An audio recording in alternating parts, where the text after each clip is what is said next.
இதெல்லாம் நான் எப்படி நான் ப்ராக்டிஸ் என்ன அதுக்குள்ள முடிச்சாரு இன்னும் போல. இதெல்லாம் நான் எப்படி நான் ப்ராக்டிஸ் பண்ணேன்னா ம். அப்படியே தமிழ்ல எழுதிடுவேன். ஓ, இந்த லிரிக்ஸ் எல்லாமே நீங்க தமிழ்ல எழுத ஸ்டார்ட் பண்ணீங்க. அப்படி எழுதி மக்கப் பண்ண. ஆமா, அவர் வந்து இங்கிலீஷ்ல பாடியிருப்பார்ல, அதை நான் அப்படியே வந்து தமிழ்ல ரைட் டவுன் பண்ணுவேன். இப்போ லைஃப் அப்படின்னு இருக்கும். நான் லா இன் ரா இன் ஒன்று ஒன்றா எழுதுவேன். ஒன்று ஒன்றா ஒரு வேர்டாக போட்டு ஒன்று ஒன்றா எழுதுவேன். நம்ம நார்மலாக ஒரு சாங்குனா பரவாயில்ல, டக்கு டக்குன்னு எழுதிடலாம். ரேப்ல எவ்வளோ வேர்ட்ஸ் வரும். அப்போ நான் எழுதுறதுக்கு எவ்வளோ நேரம் செலவு பண்ணியிருப்பேன், எத்தனை நாள் செலவு பண்ணியிருப்பேன். எழுதுறதுக்கே எனக்கு ஒரு 2-3 days ஆயிடுச்சு. ஒரு பாட்டு எழுதி. ஆமாம், அதை அண்டர்ஸ்டாண்ட் பண்ணல. நான் ஃபர்ஸ்ட் ஆஃப் ஆல் எனக்கு புதுசு அது.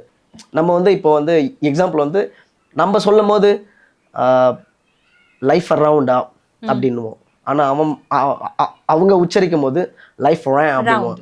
Life round அப்படின்னுவோம்.